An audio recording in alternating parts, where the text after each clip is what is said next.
I've always been known as that party starter, the turn-up king. And I ain't gonna lie, your boy, I'm a whole vibe out here. And because of that, I've been able to create connections and maintain friendships with some dope people. The barbershop has always been a place where entertaining and educational dialogue takes place.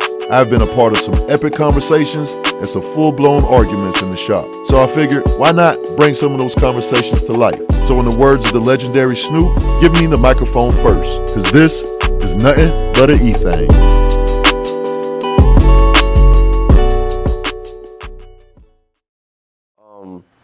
You spent some time in the military.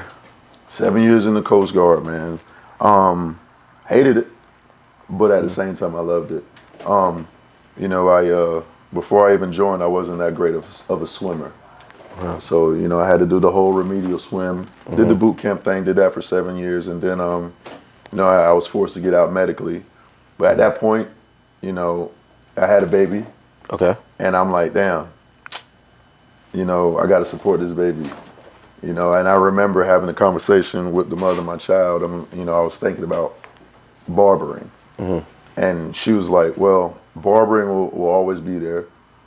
I have my degree. Go finish your degree, because I didn't have my AA at the time. I was a few classes short. Hey, by the way, me too. I'm still a few classes short from the AA. So I was a few classes short from my AA. But ultimately, I ended up finishing out and getting my degree because she wanted to show our son that we both could start school and actually finish it.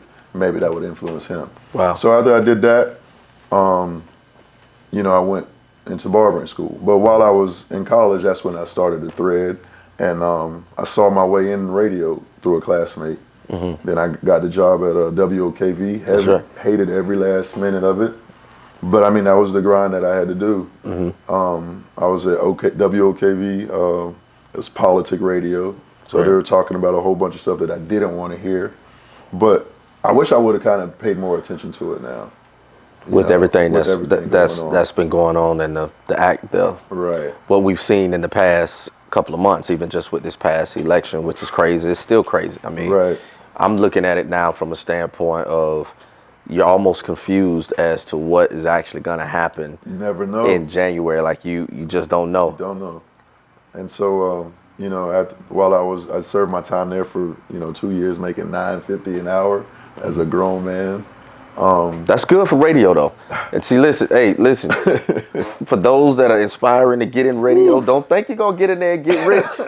No. You heard what he said, $9.50. Don't think you're going to get in there and get rich. Oh, man. But it does set the platform for opportunities that are substantial that could take care of you for the rest of your life. It does. I still have those check stubs at the crib to humble me. But from there, I made a call to somewhere where I interned at 1010XL. A few weeks later, I got the job, and now, I'm the producer for Jaguars Today, right. Which is a local radio show that it gives me a platform, and that was kind of like my break into radio.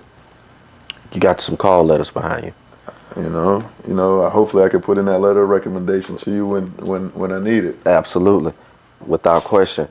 So then you decided you're going into, I guess this would be your second love. Right. So from a barbering standpoint. So barbering is something that I kind of got into. I was kind of persuaded by one of my good friends. She had a barbershop, and I was always there to shop. And I like being at the barbershop. Even if I wasn't getting a haircut, I'd go to the shop. But who doesn't? Right. Just hang out at the shop. So went to, I was persuaded to go to barbering school. Went to barbering school, which was a rigorous thing. Again, I was working during the day, and I was going to school from 2 p.m. to 10 p.m., Monday through Thursday. Right. Took Fridays off, so that was tough. Did that for 13 months, made it through. And, here now, eventually I got my license, and, barbering was something that I liked, and I'm learning to love it. There's nothing like, taking the cape off of somebody and handing them a mirror, and they're smiling, and, it's something that I'm continuing to get better at, but it's just somewhere that I belong, in radio and in the barbershop. It's two places that you can make people feel good. Again, leveraging the brand. That's right. I like it. I like it at all. You've been looking at the blueprint. People feel good. You've been watching the blueprint. I like it. Leveraging the brand. So, let's talk about Ain't nothing but an E thing. Nothing but an E thing. Man, that's my baby, man. It's starting off as a podcast or more so a video vlog. But it's really, I wanted to, it's going to be a movement. I want to be able to tie the things that I do into, it's nothing but an E thing, like the sock drive. My buddy Primetime gave me, the idea is like, ET, you need to get your 501c, your nonprofit, and your for-profit together, because, the sock drive, I partner with him every year. Right. With the Primetime Foundation, and he's like, it's time. I see you doing like 4 events a year, and I thought about it. 2020, why not? So instead of asking for all the materialistic stuff, I'm trying to get my licenses together. Right. And Nothing But E Thing, the podcast is just the beginning of it.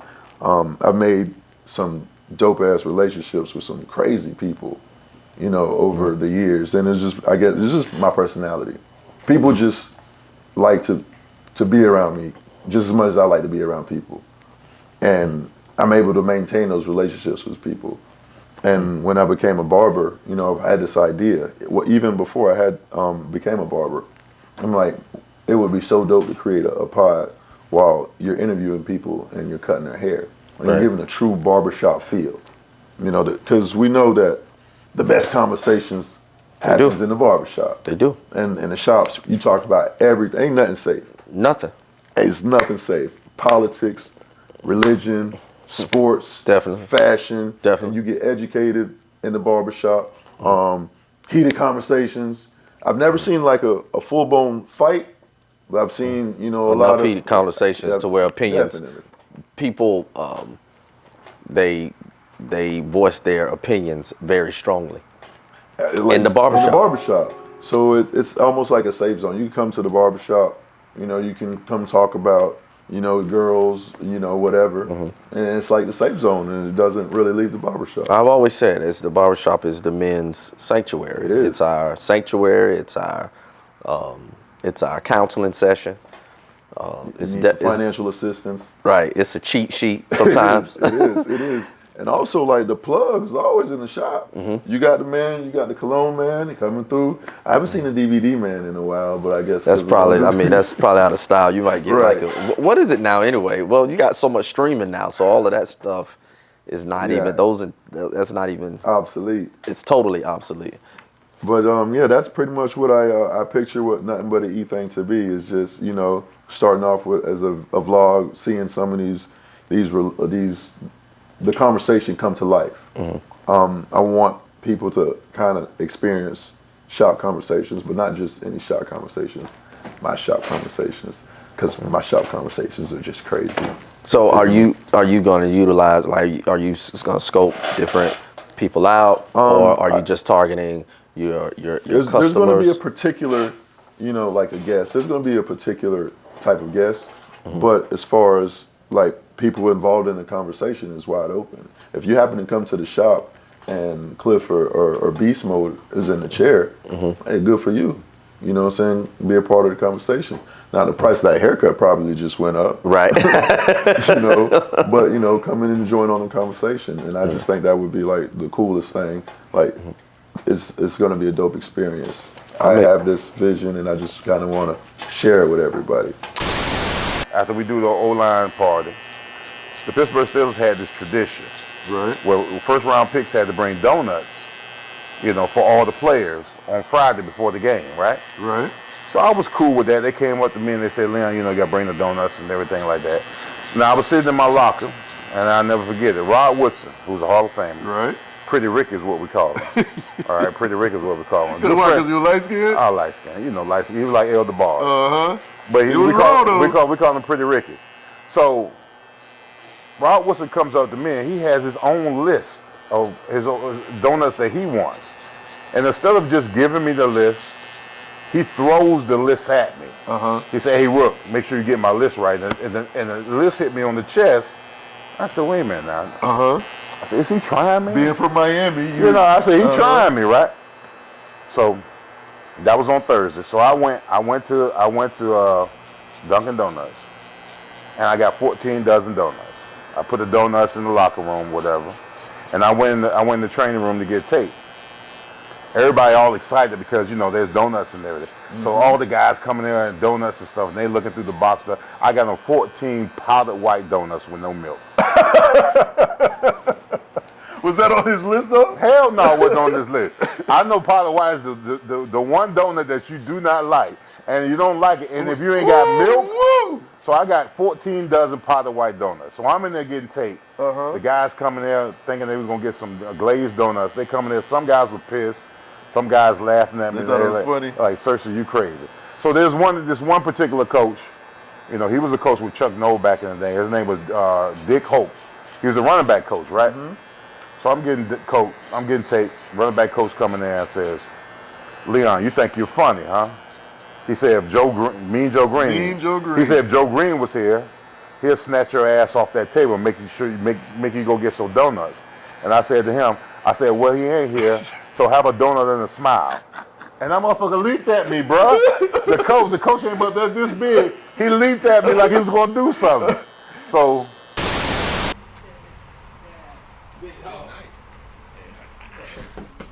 My dog, appreciate you, bud. All right, who next? Who wants something with Chris? Well, the reason I wanted to have you two on here is because both of you are in the training business. I see you rocking that hoodie. Deuce 2 training. I need mine, extra large, preferably in black, but whatever. Hey, Rev, you've been real active with, you know, with all the political stuff that's going on. You know, you do the block party and all of that, and you lost your father to police violence. Does that drive you to do more for the black community? I think growing up where I grew up at, Pearl World. and the way they put a bubble around me, always was part of my plan to come back and get something. I'm talking about down to every crackhead, everything you can imagine did something for me in that neighborhood. So before it got to the city, I was going back to my neighborhood regardless. That's where the block party started. Yeah. The block party was just for the neighborhood. I've been had it before everybody knew about it. Man, that junk is crazy. Then social media hit, and you know how that goes. But my daddy getting killed by the police, I was in my mama's stomach, so I ain't really feel it. But now it's still going on. So every time I see it, I start to feel it. And I was down there active too. When they was riding with the police, when they was down there fighting, I was down there. Right. I should have put on a mask, but I was down there. But even though it was wrong what was going on, but I just felt like that was the time we supposed to be together. Right. And I'm going to ask dudes in the hood, like, well, what's up? We coming? And I ain't going down there. Hey, but y'all tell me all these stories how they kick y'all ass in prison, and you scared to go down there when you got a little bit of chance to show something for the neighborhood. Right. The black. And like I said, black people just we won't come together right now. Why is that? They are the ones who ain't coming together. $1 question. I think it's a lot. It has to do, and it's a docu-series on Netflix called "Out of Sight, Out of Something," that explains that we have forgotten who we are. We don't know our history like we used to. That was taught to us. We get YouTube to sell us a story without researching it ourselves. We just believe it. You know what I mean? You just believe what somebody tell you. Just believe what the news. Right. The youth has forgotten the love part. You don't see them helping a grandmother in the grocery store open the door. You know what I'm saying? Or whatever. I ain't tough if I do that. You know what I'm saying? Mm-hmm. No, you ain't tough. You stupid. Right. You know what I'm saying? Because that's the framework of what we came from. We forgot our history. So I really would advise to watch, and I'll let y'all know what it really is once I get my phone. But it's a dope docuseries that kind of help explain why we don't come together enough only when there's a tragedy. And how I even ran into Chris is because a funny story is, Reb, I remember I called you probably like, oh, sorry about that. Reb, I called you about, I don't know, 7, 8 months ago, maybe longer, because I told you I wanted you to train my little nephew. All right, I sat on my hands, and then I went to his game. Next thing you know, my uncle introduces me to Chris. Chris is training my nephew. I'm like, oh, wow. Well, but I thought it would be a good idea to have you both on the show, you know, kind of talking about that.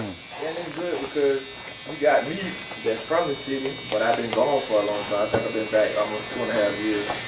And you got somebody like him that's been in the NBA and all that, and you from outside the city. So it's good perspective from both. Absolutely.